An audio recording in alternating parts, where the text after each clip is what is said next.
ಎಲ್ಲರಿಗೂ ನಮಸ್ಕಾರ. ಗ್ರಾಮವನ್ ಅಡುಗೆ ಚಾನಲ್ಗೆ ಸ್ವಾಗತ ಸುಸ್ವಾಗತ. ಒಂದೇ ಹಿಟ್ಟಲ್ಲಿ ಟ್ರಯಾಂಗಲ್ ಮತ್ತು ಸರ್ಕಲ್ ಪೂರಿಗಳು. ಫ್ರೆಂಡ್ಸ್, ಮಕ್ಕಳಿಗೆ ಪೂರಿ ಅಂದರೆ ಪಂಚಪ್ರಾಣ. ಅದರಲ್ಲೂ ಈ ಥರ ಎರಡೆರಡು ಡಿಫ್ರೆಂಟ್ ಶೇಪಲ್ಲಿ ಮಾಡಿಕೊಟ್ರಂತೂ ಇನ್ನೂ ಖುಷಿ ಆಗ್ತಾರೆ ಅಲ್ವಾ? ಹಾಗಿದ್ರೆ ಬನ್ನಿ, ಈ ಟ್ರಯಾಂಗಲ್ ಮತ್ತು ಸರ್ಕಲ್ ಪೂರಿನ ಹೇಗೆ ಮಾಡೋದು ಅಂತ ಈ ವಿಡಿಯೋದಲ್ಲಿ ನೋಡ್ಕೊಂಡು ಬರೋಣ. ಓಕೆ, ಪೂರಿ ಹಿಟ್ಟನ್ನು ಕಲಿಸ್ಕೊಳ್ಳೋದಕ್ಕೆ ಒಂದು ಮಿಕ್ಸಿಂಗ್ ಬೌಲ್ ತಗೊಂಡಿದ್ದೀನಿ. ಇದಕ್ಕೆ 2 ಬಟ್ಟಲು ಗೋಧಿ ಹಿಟ್ಟು ಹಾಕ್ಕೊಂಡಿದ್ದೀನಿ, ಅರ್ಧ ಚಮಚ ಉಪ್ಪು, ಅರ್ಧ ಚಮಚ ಸಕ್ಕರೆ, 1 ಚಮಚ ಅಡಿಗೆ ಎಣ್ಣೆ ಹಾಕ್ಕೊಂಡು ಇದನ್ನು ಚೆನ್ನಾಗಿ ಕಲಿಸ್ಕೊಳ್ಬೇಕು. ನಾವು ಹಾಕ್ಕೊಂಡಿರುವಂಥ ಉಪ್ಪು, ಸಕ್ಕರೆ, ಎಣ್ಣೆ, ಗೋಧಿ ಹಿಟ್ಟು ಎಲ್ಲ ಒಂದಕ್ಕೊಂದು ಚೆನ್ನಾಗಿ ಬೆರೆತ್ಕೊಳ್ಬೇಕು. ಇದನ್ನು ಈ ಥರ ಉಜ್ಜಿ ಕಲಿಸ್ಕೊಳ್ಬೇಕು. ಇದನ್ನು ನಾವು ಮುಷ್ಟಿ ಹಿಡಿದಾಗ ಆ ಥರ ಉಂಡೆ ಆಗಬೇಕು. ಈ ಟೈಮಲ್ಲಿ ನಾವು ಏನು ಮಾಡಬೇಕಂತಂದರೆ ಸ್ವಲ್ಪ ನೀರು ಹಾಕ್ಕೊಂಡು ಚೆನ್ನಾಗಿ ಕಲಿಸ್ಕೊಳ್ಬೇಕು. ಪೂರಿ ಹಿಟ್ಟಿಗೆ ಸಕ್ಕರೆನ ಏನಕ್ಕೆ ಹಾಕ್ಕೊಳ್ಬೇಕು ಅಂತಂದರೆ ಲೈಟಾಗಿ ಮೈಲ್ಡಾಗಿ ಸಿಹಿ ಬರುತ್ತೆ, ಹಾಗೂ ಪೂರಿನ ಕರೆದಾಗ ಅದು ಬ್ರೌನ್ ಕಲರ್ ಬರುತ್ತಲ್ಲ, ಆ ಕಲರ್ಗೋಸ್ಕರ ಸಕ್ಕರೆನ ಹಾಕ್ಕೊಳ್ಬೇಕು. ನೋಡಿ, ಇವಾಗ ಇದಾಗಿದೆ. ಚಪಾತಿ ಹಿಟ್ಟಿನ ಅದಕ್ಕೆ ಕಲಿಸ್ಕೊಂಡಿದ್ದೀನಿ. ಇವಾಗ ಮೇಲ್ಗಡೆ ಸ್ವಲ್ಪ ಎಣ್ಣೆ ಹಾಕಿ ಸವರಿ ಇದನ್ನು ಏನಿಲ್ಲ ಅಂದ್ರೂ ಒಂದು ಅರ್ಧ ಗಂಟೆ ಆದ್ರೂ ಇದನ್ನು ನೆನೆಯೋದಕ್ಕೆ ಬಿಡಬೇಕು. ಇದು ಎಷ್ಟು ಜಾಸ್ತಿ ಹೊತ್ತು ನೆನೆದಷ್ಟು ಇದು ಸಾಫ್ಟಾಗಿ ಬರುತ್ತೆ.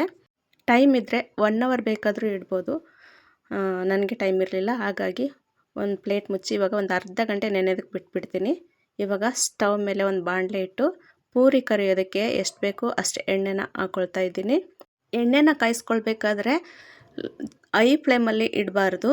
ಇದನ್ನು ಮೀಡಿಯಮ್ ಟು ಲೋ ಫ್ಲೇಮಲ್ಲೇ ಎಣ್ಣೆನ ಕಾಯಿಸ್ಕೊಳ್ಬೇಕು. ಯಾಕಂದರೆ ಎಣ್ಣೆ ಬೇಗ ಕಾಯ್ದು ಬಿಡುತ್ತೆ, ಹಾಗಾಗಿ ಲೋ ಫ್ಲೇಮಲ್ಲಿ ಇಟ್ಟಿದ್ದೀನಿ ನಾನು. ಇವಾಗ ಹಿಟ್ಟು ಕೂಡ ನೆಂದಿದೆ, ನೋಡಿ ಎಷ್ಟು ಸಾಫ್ಟ್ ಆಗಿದೆ. ಈಗ ಇದನ್ನು ಇನ್ನೊಂದು ಸಾರಿ ಚೆನ್ನಾಗಿ ಮಿದಿಸ್ಕೊಂಡು ಒಂದು ದೊಡ್ಡ ಸೈಜು ಉಂಡೆ ಮಾಡಿಕೊಂಡು ಅದಕ್ಕೆ ಹಿಟ್ಟು ಹಚ್ಚಿ ಇದನ್ನು ರೌಂಡು ಶೇಪಲ್ಲಿ ಲಟ್ಟಿಸ್ಕೊಳ್ತಾ ಇದ್ದೀನಿ.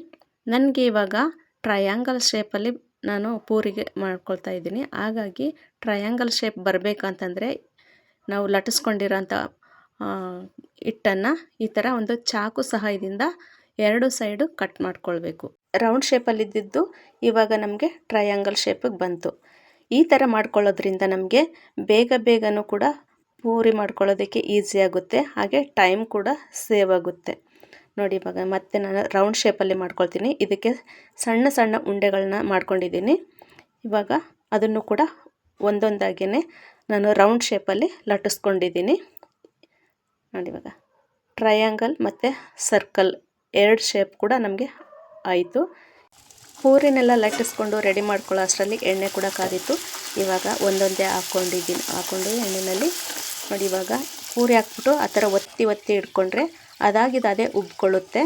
ನೋಡಿ, ಇವಾಗ ಕಲರ್ ಕೂಡ ಸ್ವಲ್ಪ ಗೋಲ್ಡನ್ ಕಲರ್ ಬಂದಿದೆ. ಈ ಗೋಲ್ಡನ್ ಕಲರ್ ಬರೋದಕ್ಕೋಸ್ಕರ ಸಕ್ಕರೆ ಹಾಕ್ಕೊಳ್ಳೋದು.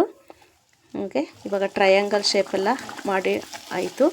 ಮತ್ತು ಇವಾಗ ಸರ್ಕಲ್ ಶೇಪ್, ರೌಂಡ್ ಶೇಪಲ್ಲಿ ಇದ್ದಿದ್ದಂಥ ಪೂರಿಗಳನ್ನ ಮಾಡ್ಕೊಳ್ತಾ ಇದ್ದೀನಿ. ನೋಡಿ ಯಾವ ಥರ ಉಬ್ಬಿ ಬರ್ತಿದೆ. ಅದಕ್ಕೆ ಹೇಳೋದು, ಇದನ್ನು ಹಿಟ್ಟನ್ನು ಚೆನ್ನಾಗಿ ನೆನೆಸ್ಬೇಕು.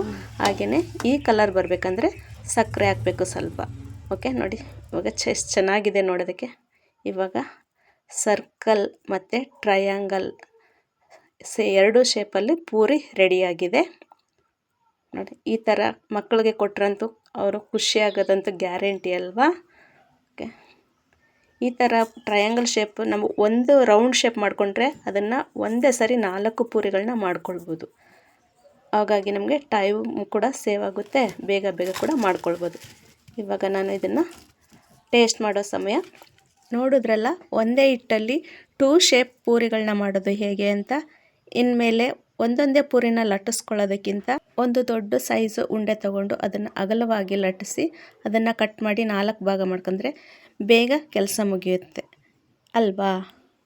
ಇದು ನಿಮಗೆ ಈಸಿ ಮೆಥಡ್ ಅಂತ ಅನಿಸಿದ್ರೆ ಇದನ್ನು ಫಾಲೋ ಮಾಡಿ ಅಂತ ಹೇಳ್ತಾ ಈ ವಿಡಿಯೋನ ಇಲ್ಲಿಗೆ ಎಂಡ್ ಮಾಡ್ತಾ ಇದ್ದೀನಿ. ಮುಂದಿನ ವಿಡಿಯೋದಲ್ಲಿ ಸಿಗ್ತೀನಿ.